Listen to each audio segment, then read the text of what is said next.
Hello guys, mentor Sunil. हम लोग बात करने वाले हैं आज कि क्या होता है ये ADD, ADHD, virtual autism, classical autism, behavioural disorder. ये सब चीजें क्या होती हैं, हम इनको कैसे खुद से डायग्नोज करें, कौन कौन से ऐसे सिम्टम्स होते हैं जो हमें देखने बहुत जरूरी होते हैं। और जैसे हम लोग हॉस्पिटल में जाते हैं या किसी क्लिनिक में जाते हैं तो हमारे बच्चों को जब ये सब टर्म्स बोली जाती हैं तो हम इसको कैसे लें। कई लोग आप में से कमेंट करते रहते हैं, कुछ व्हाट्सएप पर कमेंट करते हैं, कुछ कॉल पर कहते हैं और कुछ लोग चैनल पर भी जाकर के कमेंट करते हैं कि इन सब चीज़ों के बारे में वो जानना चाहते हैं। उनके लिए एक सेल्फ चेक होना चाहिए कि कैसे वो बैठ करके खुद से डिसाइड करें कि उनके बच्चे को एग्जैक्टली क्या प्रॉब्लम है, क्योंकि आजकल डायग्नोसिस एक बहुत बड़ा फंडा है। आप देखते हैं कुछ डॉक्टर सेम ही चीज को क्लासिकल ऑटिज्म बताते हैं, कुछ वर्चुअल ऑटिज्म कहते हैं, कुछ एडीएचडी कहते हैं। तो आप अपने ब्रेन को कैसे यूज करें ये डायग्नोस करने के लिए, इसी के ऊपर बात करेंगे। चैनल को सब्सक्राइब कीजिए, लाइक कीजिए, शेयर कीजिए, पूरी दुनिया में फैला दीजिए। मुझसे कंसल्ट करने के लिए 8168790299 मेरा मोबाइल नंबर है, +91 इंडिया का ISD कोड जरूर लगाएं। अगर आप इंडिया के बाहर से कॉल कर रहे हैं, इंडियन कंसल्टेशन 1000, इंडिया के बाहर से कॉल कर रहे हैं 3000 रुपीज अकाउंट ट्रांसफर देकर आपको मेरा अपॉइंटमेंट इजीली मिल जाता है। तो चलिए बात करते हैं, ये जो सारे डिसऑर्डर्स का मैंने नाम लिया, इसको कैसे सेल्फ चेक करके आप डायग्नोस कर सकते हैं। एडीडी एक ऐसा डिसऑर्डर है जिसमें आप देखिए अटेंशन डेफिसिट डिसऑर्डर, उसमें सिर्फ और सिर्फ आपके बच्चे में अटेंशन का प्रॉब्लम होता है, उसके अलावा उसमें कोई और प्रॉब्लम नहीं होता। उसकी वजह से उसमें स्पीच डेवलपमेंट नहीं आता, सोशलाइजेशन नहीं आता, उसके अलावा जो दूसरी राइटिंग और दूसरी चीजें होती हैं, जैसे आप बच्चे को स्कूल भेजने की कोशिश करते हैं, ये सब चीजें नहीं आती क्योंकि अटेंशन नहीं है। दूसरे नंबर पर आ जाता है ADHD, that is attention deficit hyper activity disorder. इसमें अटेंशन की कमी के साथ साथ हाइपर एक्टिविटी भी होती है बच्चे में।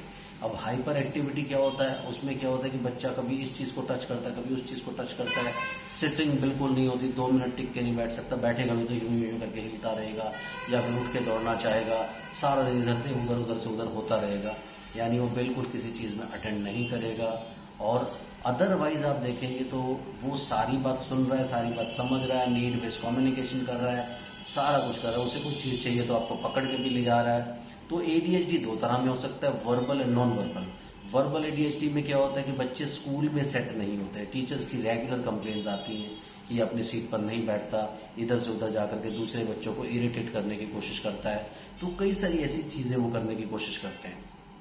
उसके अलावा जो नॉन वर्बल ADHD होते हैं उनके लिए सिम्टम मैंने आपको पहले ही बताया कि अटेंशन इतना बुरा नहीं होता, हालांकि अटेंशन डेफिसिट होता है, टोटल लॉस ऑफ अटेंशन नहीं होता, लेकिन अपनी जरूरत की चीजों पे वो अटेंड भी करते हैं, नीड बेस्ड कम्युनिकेशन भी कर लेते हैं, बट किसी जगह पे बैठ नहीं सकते और हर वक्त किसी ना किसी चीज को उनके हाथ में चाहिए। कभी इस चीज को टच करेंगे, कभी उस चीज को टच करेंगे, कभी इससे छेड़खानी करेंगे, कभी उससे छेड़खानी करेंगे, ये सब चीजें उनमें आएंगी।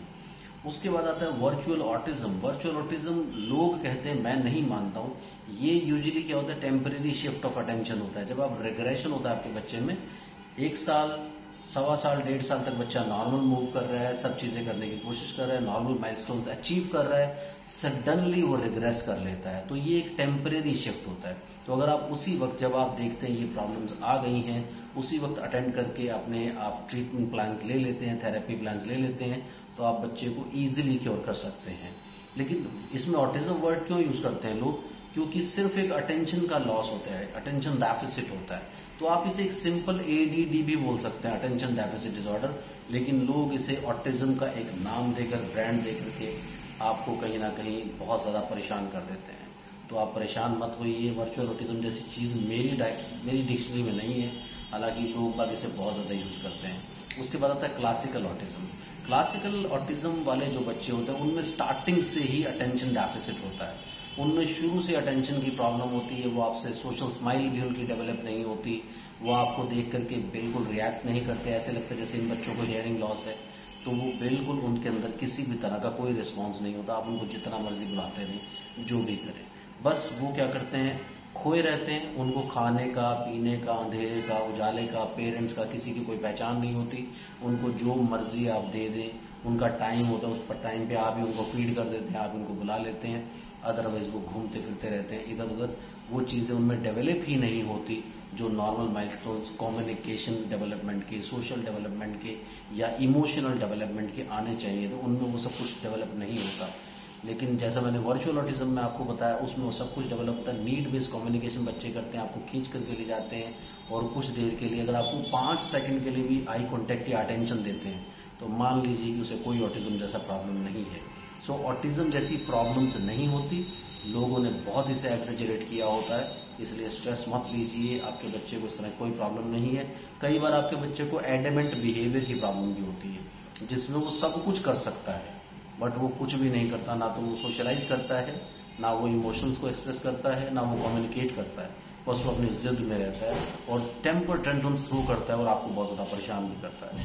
तो ये सारे के सारे डिसऑर्डर को ऐसे आप जज करें, ऐसे आप इनको डील करने की कोशिश करें, तो ये सारे डिसऑर्डर आप खुद से डायग्नोज कर सकते हैं, खुद बैठ करके देख सकते हैं।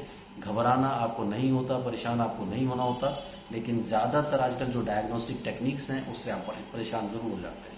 सो प्लीज़ अपनी ये चेक लिस्ट जो मैंने वीडियो में बताया इसको ज़रूर देख लीजिए ताकि आपको प्रॉब्लम्स नहीं हो। Bye bye.